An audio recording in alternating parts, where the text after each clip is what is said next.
আপনি কোন নারীকে বিবাহ করবেন, কোন মেয়েকে বিবাহ করলে আপনার জীবন সুখময় হবে, কোন মেয়েকে বিবাহ করলে আপনি শান্তিতে থাকবেন, আপনার বাবা মা শান্তিতে থাকবে, আপনার পরিবার শান্তিতে থাকবে। আজকাল তো আমরা মডার্ন মেয়ে খুঁজি, আটা ময়দা মাখাওয়ালা মেয়েদেরকে খুঁজি। আজকাল আমরা মেয়ে খুঁজি মডেলদেরকে, তারকাদেরকে, যারা টিকটক করতে পারে, যারা ইউটিউবার হতে পারে, যারা ফেসবুকে স্ট্যাটাস দিতে পারে। এরকম স্মার্ট মডার্ন মেয়ে খুঁজি আমরা ছেলের বউয়ের জন্য, নাকি বলেন আপনারা?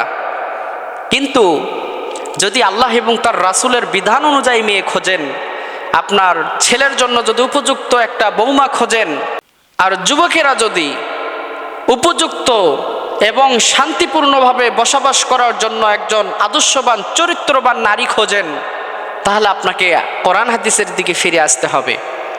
প্রিয় ভাইরা আমার, আপনি কোন শ্রেণীর নারীকে বিবাহ করলে শান্তিতে থাকবেন, আপনার সন্তানগুলো আদর্শবান হবে।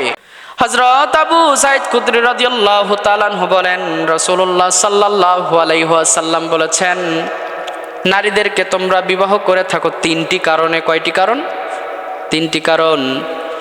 নারীদেরকে বিবাহ করে থাকো তোমরা তিনটি কারণে। এক নাম্বার, তাদের অর্থ সম্পদ দেখে। তোমরা যদি নারীদেরকে বিবাহ করো তাহলে এক নাম্বার দেখো তাদের অর্থ সম্পদ, দুই নাম্বার দেখো তার সৌন্দর্য, তিন নাম্বার দেখো তার ধার্মিকতা। তবে তোমরা সবচাইতে প্রাধান্য দিবে তার ধার্মিকতাকে। সে মেয়েটা পরহেজগার কিনা। হ্যাঁ যুবক ভাইরা, মডার্ন মেয়ের পিছনে, হ্যাঁ যুবক ভাইরা, মডার্ন মেয়ের পিছনে সময় নষ্ট না করে, টিকটকার মেয়ের পেছনে সময় নষ্ট না করে, ইউটিউবার ফেসবুক মডেলিং মেয়ের পেছনে সময় নষ্ট না করে এমন একটা মেয়েকে খোঁজো, এমন একটা মেয়ের তালাশ করো যে মেয়েটা জীবনে কখনো এক ওয়াক্ত নামাজ ছাড়ে নাই। এমন একটা মেয়েকে তালাশ করো। তোমার ফ্যামিলিকে বলো, তোমার মা বাবাকে বলো, মা আমার জীবনে যাকে দিবা সে যেন পরদানিশী হয়, সত্যবাদিতা হয়, সৎ চরিত্রবান একজন নারী হয়। বাবাকে বলো, বাবা যাকে জীবন সঙ্গী হিসেবে পেতে চাই সেই জীবন সঙ্গিনীটা যেন 5 ওয়াক্ত নামাজি হয়।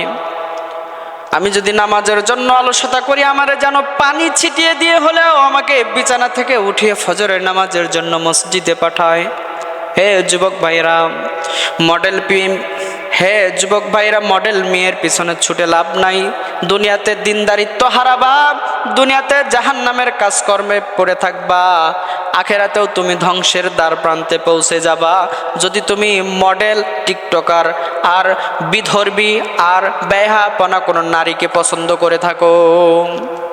প্রিয় ভাইরা আমার, যদি আখেরাতে নাজাত পেতে চান তাহলে অবশ্যই দুনিয়াতে বেঁচে থাকা অবস্থায় ইহকালের শান্তি, পরকালে মুক্তি যদি পেতে চান তাহলে অনিবার্যভাবে 100% মাস্ট মি আপনাকে দিনদার, চরিত্রবান এবং সৎ চরিত্রবান, নেককার, পরহেজগার মেয়েকে খুঁজতে হবে।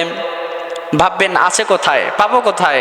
এখন তো সবাই টিকটকের স্ট্যাটাস নিয়ে ব্যস্ত, সবাই ফেসবুকের স্ট্যাটাস নিয়ে ব্যস্ত, সবাই মডেলিং হওয়ার জন্য ব্যস্ত, এমনকি বোরকা পরেও নাচে। পাবো কোথায় দিনদার মেয়ে?